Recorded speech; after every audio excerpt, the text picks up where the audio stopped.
Salutations and greetings, I am Sparrowswift from the desk, and today I'm going to talk about what I wanted to do and why I didn't do it.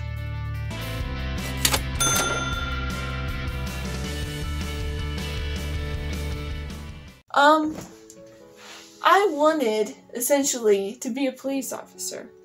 I thought about it, I knew what they were going to do to me in police academy, and I studied it, and I decided that's what I wanted to do, and I didn't care what anybody else said. I wanted to be a police officer.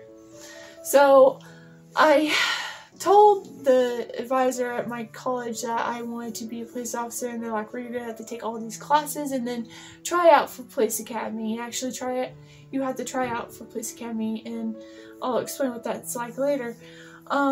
So I took a bunch of criminal justice classes. I learned about police and forensics and a bunch of stuff that was really interesting. I've learned about the law, which everybody else was falling asleep, and I was like, yeah, tell me more. It was the Texas Penal Code. It wasn't traffic laws, it was actual laws that we studied, and I was like, I want to know more, please tell me more, let me know more. And so I was probably the most enthusiastic person in that whole class. I made good grades. But anyway, time went on, and I went to the advisor of the police academy. I asked what I had to do to try out, and they're like, well, you have to get these papers together, you have to get this together, and turns out I had to take the reading test again, the reading test of the whole college again. I had to make at least a 90 on that, which I scored 100, thank you very much. And I also had to fill out a 36-page application. They wanted to know everything about me. They wanted to know what I had to have, at least, I think, 10 references from people I knew, not friends, not family. They had to be people who just worked with me and knew how I worked, which was difficult because I barely know 2 people, much less 10 that aren't family.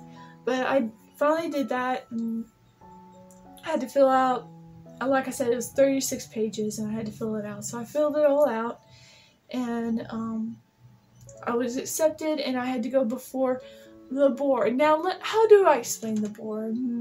The board is full of police officers and people who were police officers, you know, chiefs and stuff like that.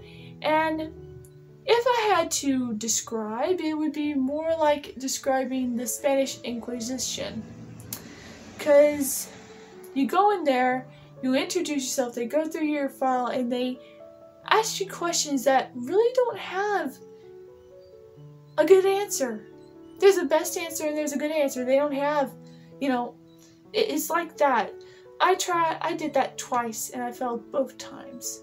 And I said, I will see you next semester, the second time, and they didn't want to see me next semester, so my friend from the police academy, the guy who runs the police academy, called me into his office and says, look, they don't want to see you next semester, so I think you better find something else to do. I was like, oh, why did they, reject me? And they said, you don't have enough life experience.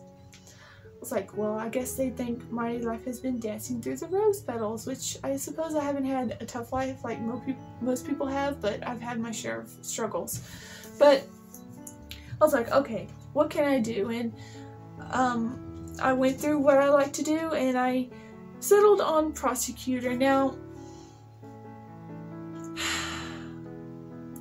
I would have loved to have been a prosecutor, and I'm smart enough to be one, but what stopped me was nightmares.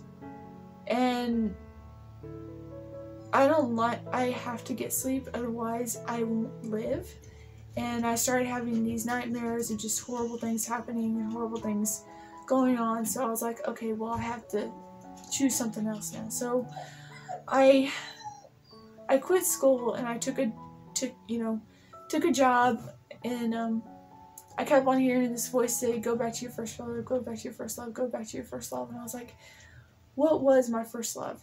It was writing. Like I've said in another video, writing was my first love.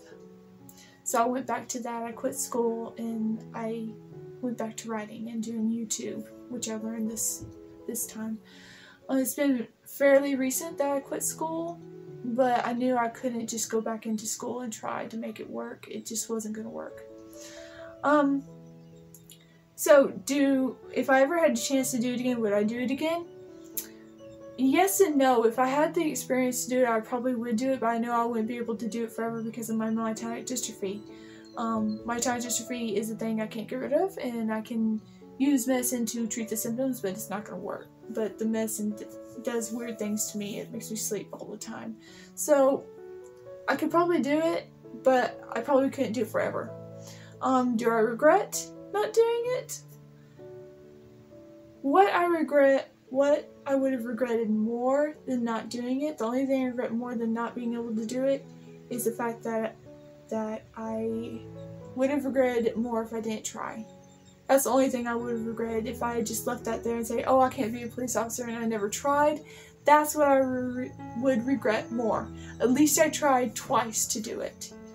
And, you know, when you look at something that you want to do, you can try to do it, but if it doesn't work out, think of what you would regret more. Do you regret doing it, or would you have regretted not doing it? For me, it's me never trying to do it. Is what I regret more. Is what I would have regretted more. Well, that's it. This has been Scarlet Swift from the desk. Beautiful dreams.